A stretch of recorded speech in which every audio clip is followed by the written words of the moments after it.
Food supply ডিপার্টমেন্টের নতুন website থেকে নতুন রেশন কার্ডের জন্য অর্থাৎ বাচ্চাদের রেশন কার্ডের জন্য কিভাবে আপনি অনলাইনে আবেদন করবেন।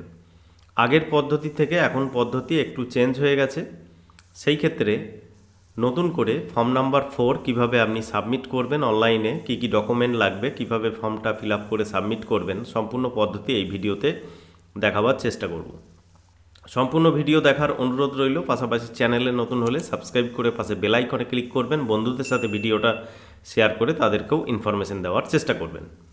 এর আগের ভিডিওতেও আপনাদেরকে দেখিয়েছি নতুন ওয়েবসাইটে কোন জায়গায় কীভাবে কি কাজ হয়, সমস্ত ফর্মগুলো কোথায় পাবেন, এই সমস্ত বিষয়গুলো যদি না দেখে থাকেন অবশ্যই ভিডিওটা দেখে নেবেন, লিঙ্ক ডেসক্রিপশনে পাবেন।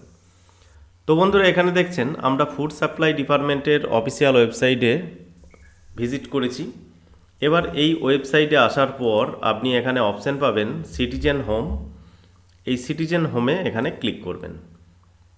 সিটিজেন হোমে ক্লিক করলে পরবর্তী পেজ আপনার সামনে ওপেন হবে। পরবর্তী পেজে এখানে অপশান পাবেন, দেখুন রেশন কার্ড রিলেটেড কর্নার যে অপশান রয়েছে এখানে ক্লিক করবেন। পরবর্তী পেজ আপনার সামনে ওপেন হবে। পরবর্তী পেজে আমরা এখানে ক্লিক করব সেকেন্ড যে অপশানটা রয়েছে অর্থাৎ অফিস অনুমোদন প্রয়োজন পরিষেবা যে অপশানটা রয়েছে এখানে ক্লিক হেয়ারে ক্লিক করব। তো ক্লিক হেয়ারে ক্লিক করলে পরবর্তী পেজ আপনার সামনে ওপেন হবে। পরবর্তী পেজে এখানে দেখুন দুটো অপশান রয়েছে, তার মধ্যে প্রথম যে অপশানটা রয়েছে অনলাইন পরিষেবা, অনলাইনে এখানে ক্লিক টু নো মোরে ক্লিক করবেন। পরবর্তী পেজ আপনার সামনে ওপেন হবে। পরবর্তী পেজে আপনি যে ফ্যামিলির নতুন রেশন কার্ডের আবেদন করতে চাইছেন সেই ফ্যামিলি মেম্বারদের মধ্যে যে কোনো একজন ব্যক্তির আধার নাম্বার এখানে এন্ট্রি করবেন। অর্থাৎ বাচ্চাদের ক্ষেত্রে হলে তার পিতামাতার আধার নাম্বার এখানে এন্ট্রি করবেন যে আধারের সাথে মোবাইলটা যুক্ত রয়েছে।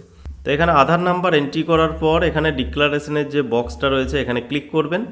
তারপরে এখানে সেন্ড ওটিপিতে ক্লিক করবেন। পরবর্তী পেজে মোবাইলে ওটিপি পাবেন। ওটিপির ঘরে এন্ট্রি করে সাবমিটে ক্লিক করবেন। ওটিপি এন্ট্রি করে সাবমিট করলে পরবর্তী পেজ আপনার সামনে ওপেন হবে। পরবর্তী পেজে আপনার সমস্ত ডিটেলসটা অর্থাৎ যে ব্যক্তির আধার নাম্বার এন্ট্রি করলেন সেই ব্যক্তির রেশন কার্ডের সমস্ত তথ্য এখানে শো হবে। দেখে মিলিয়ে নেবেন। সব কিছু ঠিক থাকলে এখানে ইয়েসের ঘরে ইয়েস করবেন, তারপরে নেক্সটে ক্লিক করে এগিয়ে যাবেন। নেক্সটে ক্লিক করলে এবার দেখুন আপনার ফ্যামিলি মেম্বারদের সমস্ত নাম দেখতে চাইলে এখানে যখন আপনি ক্লিক করবেন সমস্ত মেম্বারদের নাম এখান থেকে দেখতে পাবেন। এবার অ্যাপ্লাই করার জন্য আমরা যেহেতু নতুন সদস্যের জন্য আবেদন করব নতুন রেশন কার্ডের জন্য, তার জন্য ফর্ম নাম্বার 4-এ অ্যাপ্লাই করতে হবে। এখানে ক্লিক হেয়ারে ক্লিক করে এগিয়ে যাবেন। পরবর্তী পেজ আপনার সামনে ওপেন হবে। 4 নম্বর ফর্ম সিলেক্ট করার পর প্রথমেই দেখবেন এরকম একটা অপশান চলে আসবে। যাদের রেশন কার্ডের ক্যাটাগরি পিএইচএইচ, এসপিএইচএইচ বা এওয়াই তাদের ক্ষেত্রে এই মেসেজটা শো হবে। যদি আপনার ফ্যামিলির রেশন কার্ড ক্যাটাগরি আরকেএসওয়াই 1 বা 2 হয়ে থাকে তাহলে এই মেসেজটা আপনার ক্ষেত্রে শো হবে না। এখানে যেটা বলতে চাওয়া হচ্ছে আপনার পরিবারের ক্যাটাগরি হলো এনএফএসের এসপিএইচএইচ, পিএইচএইচ বা এওয়াই হতে পারে এবং রাজ্যের জন্য এটি একটি সীমা রয়েছে। বর্তমানে সর্বোচ্চ সীমা পৌঁছে গেছে এবং বর্তমানে পিএইচএইচ, এসপিএইচএইচ কার্ডের মৃত্যু বা সমর্পণের কারণে স্থান না পাওয়া পর্যন্ত আপনার নতুন পিএইচএইচ, এসপিএইচএইচ কার্ড ইস্যু করার অবস্থায় নেই। এই প্রক্রিয়া দীর্ঘ সময় লাগতে পারে।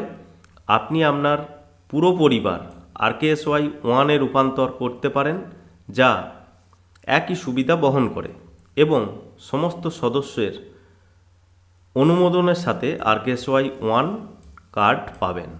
তো এটা বিষয়টা খুব গুরুত্বপূর্ণ, ভালো করে পড়ে বুঝে নেবেন যে আপনি এসপিএইচএইচ, পিএইচএইচ বা এওয়াই যে ক্যাটাগরির আপনার পরিবারের কার্ড রয়েছে সেই ক্যাটাগরি রাখতে চাইছেন নাকি পুরো পরিবারটাকেই আরকেএসওয়াই 1-এ কনভার্ট করতে চাইছেন।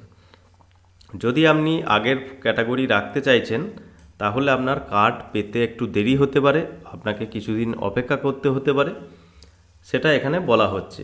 আর যদি আপনি অপেক্ষা করতে না চান, পুরো পরিবারকেই আরকেএসওয়াই 1-এ কনভার্ট করতে চান, সেই ক্ষেত্রে নিচের অপশান রয়েছে। এবার নিচের অপশান কি রয়েছে, যদি আপনি অবিলম্বে কার্ড পেতে চান এবং পুরো পরিবারটাকে আরকেএসওয়াই 1-এ রূপান্তর করতে চান তাহলে এখানে ক্লিক করতে হবে। আর যদি আপনি চাইছেন না আমার যে ক্যাটাগরির কার্ড রয়েছে আমার পরবর্তী যে নতুন রেশন কার্ড আসবে সেটাও সেই ক্যাটাগরি আসুক, তাহলে আপনি দ্বিতীয় অপশান সিলেক্ট করবেন এবং কিছুদিন অপেক্ষা করবেন, তারপরে এখানে প্রসিডে ক্লিক করে এগিয়ে যাবেন। অর্থাৎ আপনার পরিবারের যে ক্যাটাগরির কার্ড রয়েছে সেই ক্যাটাগরির কার্ডই আপনি পাবেন, দ্বিতীয় অপশান সিলেক্ট করবেন, এবার প্রসিডে ক্লিক করবেন। এবার এখানে দেখুন আমরা এখানে ফর্ম নাম্বার 4 অ্যাপ্লাই করছি। ফর্ম নাম্বার 4 এখানে অপশান চলে এসেছে। যে ব্যক্তির আধার নাম্বার দিয়ে আপনি এখানে প্রথমে ড্যাশবোর্ডে লগ ইন হয়েছেন সেই ব্যক্তিরই আধার নাম্বার এখানে এন্ট্রি হয়ে যাবে এবং মোবাইল নাম্বার ফ্যামিলি মেম্বারদের কারোর একজন এখানে মোবাইল নাম্বার এখানে দেখাতে পারে। এবার আপনি নেক্সটে ক্লিক করে এগিয়ে যাবেন। নেক্সটে ক্লিক করলে এবার দেখুন পরপর 4টে স্টেপ আপনাকে ফিল আপ করতে হবে। প্রথমে ফ্যামিলি মেম্বারদের ডিটেলস এখানে শো হবে, তারপরে বেনিফিশিয়ারি, তারপরে অ্যাড্রেস, তারপরে এপিএস সিলেক্ট করতে হবে অর্থাৎ ডিলার এখানে সিলেক্ট করতে হবে, ডকুমেন্ট আপলোড করে সাবমিট করতে হবে। তো প্রথমে এখানে দেখুন মেম্বারদের সকলের নাম এখানে শো হচ্ছে, কোন ক্যাটাগরির রেশন কার্ড, তাদের আধার নাম্বার কত, সমস্ত ডিটেলসগুলো এখানে দেখে মিলিয়ে নেবেন ঠিক আছে কিনা। যদি সমস্ত কিছু ঠিকঠাক থাকে এখানে নেক্সটে ক্লিক করে এগিয়ে যাবেন। নেক্সটে ক্লিক করলে এরপরে আপনি যে নতুন সদস্যের রেশন কার্ড আপনি আবেদন করছেন বাচ্চার, তার বার্থ সার্টিফিকেট এখানে সিলেক্ট করবেন। বার্থ সার্টিফিকেটের ক্ষেত্রে এখানে বলে রাখি 5 বছরের কম বয়স যদি হয়ে থাকে তাহলে বার্থ সার্টিফিকেট দিয়েই আপনি আবেদন করতে পারবেন। 5 বছরের ঊর্ধ্বে হলে তাহলে তাকে আধার নাম্বার এখানে এন্ট্রি করে আধার কার্ড দিয়ে আবেদন করতে হবে।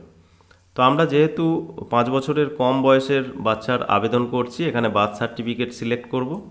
বার্থ সার্টিফিকেটের যে সার্টিফিকেট নাম্বার হয় বা রেজিস্ট্রেশন নাম্বার, সেই সার্টিফিকেট নাম্বার এখানে টাইপ করবেন, সেই নাম্বারটাই আরেকবার টাইপ করে এখানে ভেরিফাইয়ে ক্লিক করবেন।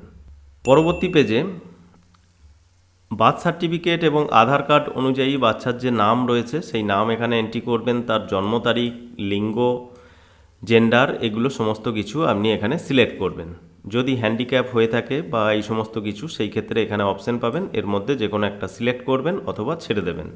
তারপরে কন্টিনিউয়ে ক্লিক করে পরবর্তী পেজে দেখবেন যে বাচ্চার আপনি বার্থ সার্টিফিকেটের ডিটেলস দিয়ে এখানে ভেরিফাই করেছেন তার বার্থ সার্টিফিকেট এখানে ভেরিফাই হয়ে যাবে এবং ডিটেলসটা এখানে শো হবে যেগুলো আপনি ফর্মটা ফিল আপ করেছেন। তো ডিক্লারেশনের বক্সগুলো টিক দেওয়ার পর নেক্সটে যখন ক্লিক করবেন তখন দেখবেন এরকম একটা অপশান চলে আসবে। পিএইচএইচ, এসপিএইচএইচ এবং এএওয়াই ক্যাটাগরিদের ক্ষেত্রে এই মেসেজটা শো হবে। আপনি আপনার পিএইচএইচ, এসপিএইচএইচ কার্ডগুলি ধরে রাখতে বেছে নিয়েছেন। নতুন কার্ড সক্রিয়করণ, ইকেওয়াইসি এবং পিএইচএইচ, এসপিএইচএইচের স্থানের প্রাপ্তির উপর নির্ভর করে। আপনি কি অপেক্ষা করতে রাজি আছেন? আবার একবার জানতে চাওয়া হচ্ছে যে আপনার ওই ক্যাটাগরির রেশন কার্ডই পেতে আপনাকে অপেক্ষা করতে হতে পারে। আপনি কি অপেক্ষা করতে রাজি আছেন? এখানে ইয়েসে ক্লিক করে এগিয়ে যাবেন। RKSY 1 এবং 2 আবেদন করলে এই মেসেজটা শো করবে না। পরবর্তী পেজে এখানে দেখুন আপনার পরিবারের সমস্ত সদস্যের নাম এখানে শো হবে। দেখে মিলিয়ে নিলেন সমস্ত ঠিকঠাক রয়েছে কিনা, এখানে ইয়েসে ক্লিক করে এগিয়ে যাবেন।